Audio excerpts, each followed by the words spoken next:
بہت افسوس سے کہنا پڑتا ہے کیونکہ میں اس معزز چیئر پہ بھی رہا ہوں اور مجھے اپنے بزرگوں نے اور اپنے مشران نے جو تربیت دی ہے وہ اخلاق اور اس کے اندر رہتی ہوئی اپنی بات جو ہے نا وہ ہم کریں گے۔ تو چونکہ اس وقت خواجہ صاحب نہیں ہیں تو میں ڈیٹیل بات اس کے سامنے کروں گا جب وہ ہوگا، لیکن کچھ ایک دو پوائنٹ ایسے ہیں کہ میں اس کے غیر موجودگی میں اس نے کل اٹھائے ہیں، میں کرنا چاہتا ہوں۔ سب سے پہلے انہوں نے کہا ہے کہ چونکہ وہ مائک پہ نہیں تھا لیکن اس نے کہا کہ مجھے اشارہ کیا کہ تم ٹوبیکو مافیا کا نمائندہ ہو۔ میرا تعلق سوابی سے ہے۔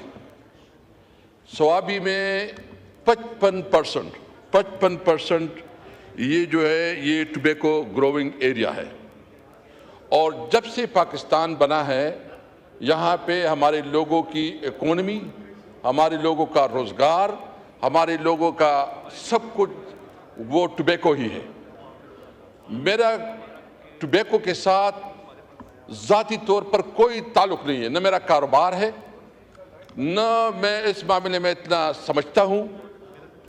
اگر کسی نے بتایا کہ میرا کوئی ٹوبیکو کاروبار ہے یا بزنس ہے یا میں نے خود ٹوبیکو گرو بھی کی ہو تو میں ذمہ دار ہوں اس کے لیے۔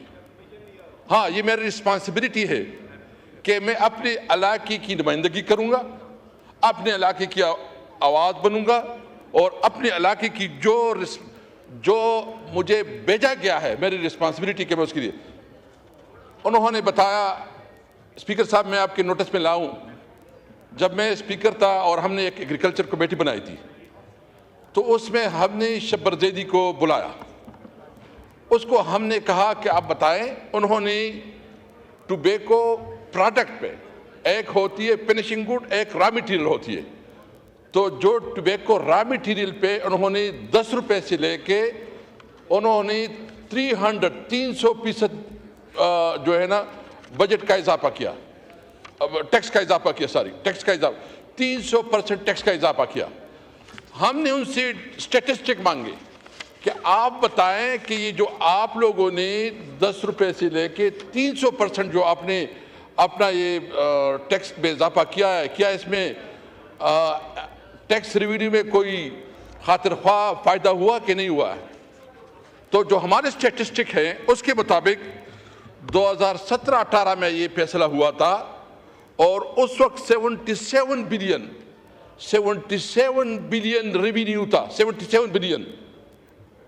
جب ہم نے فیصلہ کیا، بلکہ میں نے فیصلہ نہیں کیا، پوری کمیٹی نے فیصلہ کیا، پوری ایگریکلچر کمیٹی نے فیصلہ کیا۔ تمام ایگریکلچر کمیٹی کے فیصلے کے بعد جو ہم نے 300 سے لے کے ہم نے وہ 10 روپے کروایا، تو اس کی جو آمدن تھی وہ 77 بلین سے بڑھ کر 134 بلین تک پہنچ گئی۔ یہ ایف بی آر کی سٹیٹسٹک ہے۔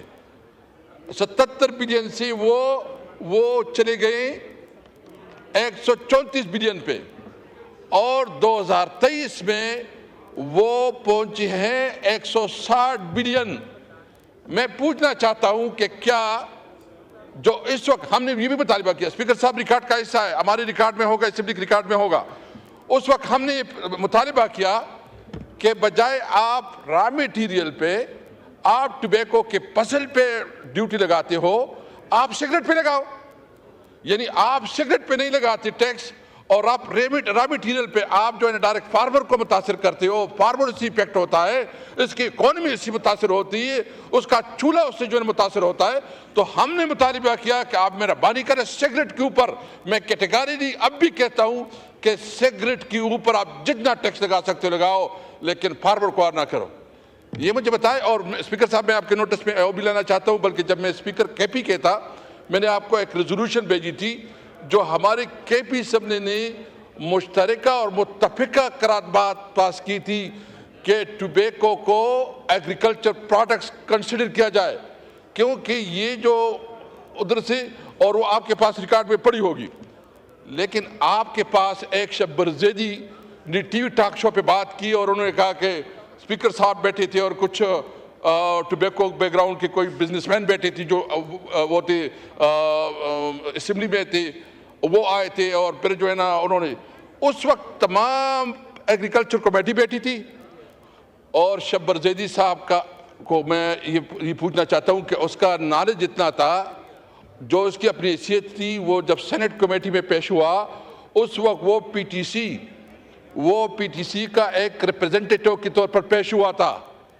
मैं सिर्फ इसमें किसी कंपनी के खिलाफ बात नहीं करता, लेकिन होता ये कि जो बड़ी बड़ी कंपनियां होती हैं वो जो है ना अपना इजारादारी कायम करती है, वो छोटी कंपनियों को नहीं छोड़ती। मैं बिल्कुल मुतालिबा करता हूं कि जो चोरी होती है, टैक्स की चोरी होती है, उसके ऊपर बैन भी होनी चाहिए, उसका कला कमा भी होनी चाहिए और उसके खिलाफ इक़दामात भी होनी चाहिए। लेकिन आप किसी तौर पर फार्मर को मुतासर नहीं कर सकते। मेरी रिस्पॉन्सिबिलिटी है, मेरा इलाका है, मेरा हल्का है, मैं अपने लोगों की बात करूंगा। अगर कोई समझता है तो वो उसकी, तो एक तो मैं ये क्लियरिटी करना चाहता था कि उसकी वजह से हमें फायदा। दूसरी बात, स्पीकर साहब देखिए, आप हमारे लिए बहुत मोहतरम है और मेरे तो बड़े भाइयों की तरफ से मैं आपसे, मुझे एक गिला, मैं मुसलसल बात करता हूँ कि ये असेंबली जो है ना, इसकी हुस्न होती है कि जब इसके अंदर डिबेट हो और वो डिबेट पूरी दुनिया सुने। आप यकीन करें, कल जब ख्वाजा साहब तकरीर कर रहे थे तो वो लाइव चल रहा था और जिस वक्त जो है ना हमारा अचकजई साहब उठ गया, आप रिकॉर्ड मांगे, जिस तरह ये उठ गया टक बंद कर दिया। ये पूछ लो कौन करता है। आप इस पे मेरी रिक्वेस्ट है, आपसे रिक्वेस्ट है, आप रूलिंग दे। देखिए, अगर कोई गलत बात करेगा, कोई नामुनासिब लफ्ज बोलेगा तो उसकी अपनी शख्सियत उससे मसा होगी। मैं तो अपने बदतरीन दुश्मन के साथ भी बदजबानी नहीं कर सकता। मेरे बुजुर्गों ने जो मुझे तरबियत दी है, लेकिन एक बात बिल्कुल क्लियर आवाज है, खुदा की कसम अल्लाह के अलावा किसी की परवाह नहीं है। न किसी की, अगर कोई कहता है कि मैं किसी की परवाह करूंगा, नहीं। हाँ, मैं जब इस चेयर पे था तो मैंने सबकी रिस्पेक्ट की, सबकी खातिर की और सबको साथी किया। तो मेरी आपसे रिक्वेस्ट ये है कि आप मेहरबानी फरमाएं। मुझे पता है कि वो मंजूर और ना मंजूर लगाता, जो उधर बैठे होते हैं और बंद कर अच्छे से साहब बोल रहे हैं, खुदा रसूल के वास्ते इस तरह ना करो। अपोजिशन से जो भी बोलता है उसको जो बंद किया जाता है। मैं आपसे मुतालिबा करता हूं ये करे। दो बातें और करना चाहता हूं एजेंडे के अलावा।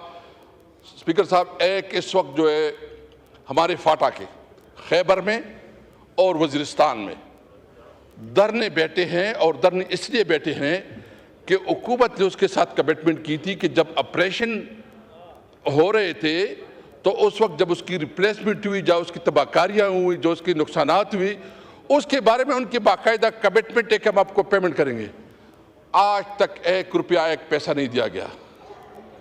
मेरी आपसे इल्तिमास है कि आप एक स्पेशल कमेटी बनाएं, चंद लोगों की, जो उधर फाटा के जो मुतालिका नुमाइंदे उसको भी इसमें रखें, ताकि 1 मिनट आप साइड पे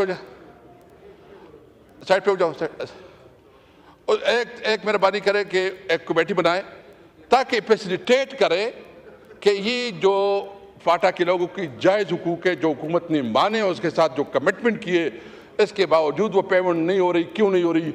अगर सूबाई हुकूमत नहीं कर रही या वफाकी हुकूमत नहीं कर रही तो एक तो मेहरबानी। दूसरी, मेरी अख्तर मेंगल साहब भी तशरीफ फरमा है और वो बात भी करेंगे। जो बलूचिस्तान में हुआ, मुझे अफसोस इस बात पे है कि बलूचिस्तान में इतनी ज़्यादा सीरियस वाक़यात हुई, इतनी ज़्यादा जो है ना, यानी हमारे फौजी मरे, हमें इस पर अफसोस है। अगर पंजाब के मजदूर मरे, हमें इस पर अफसोस है, हम इसकी मजम्मत करते हैं। लेकिन बलूचिस्तान में जिस तरह हुकूमत हो रही है और जिस तरह बलूचिस्तान में रवैया रखा जा रहा है, यानी उस दिन बात हुई, कोई हुकूमत की तरफ से कोई नुमाइंदा नहीं बोला। ये इसकी रिस्पॉन्सिबिलिटी थी कि वो आए, कौम के सामने रखे कि वो इस बलूचिस्तान में क्या पॉलिसी अपनाए हुए है। बलूचिस्तान में सेनेट में उन्होंने डिबेट की, स्पीकर साहब, नेशनल असेंबली में नहीं हुई। सबसे बड़ा हाउस ये है, इस हाउस में बात होना चाहिए। मेरा मुतालिबा ये है कि अख्तर मेंगल साहब आज हैं, उन्होंने रिक्वेस्ट भी की है, आप इसको बात भी करने देंगे। आप हुकूमत की पॉलिसी वाज़ेह करें कि बलूचिस्तान को कैसे हैंडल कर रहे हैं। इनके हाथ से बलूचिस्तान निकला जा रहा है। आज जो है ना, पूरी बलोच की आवाम जो है ना, वो मारंग बलोच के साथ है। एक बेचारी, एक खातून, एक बच्ची, اور اس کے خلاف یہ پروپیگنڈا شروع کیے ہوئے ہیں کہ جو مارنگ بلوچ جو ہے دہشت کو سپورٹ کر رہے ہیں، یہ کر رہے ہیں. بہت افسوس ہے.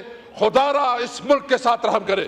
میں تو دیکھ رہا ہوں کہ اس ملک میں جو نا خانہ جنگی کی طرف جا رہا ہے. میں تو دیکھ رہا ہوں کہ ملک انارکی کی طرف جا رہا ہے. میری امید ہے آپ سے اسپیکر صاحب، آپ کا چیئر بہت امپورٹنٹ ہے.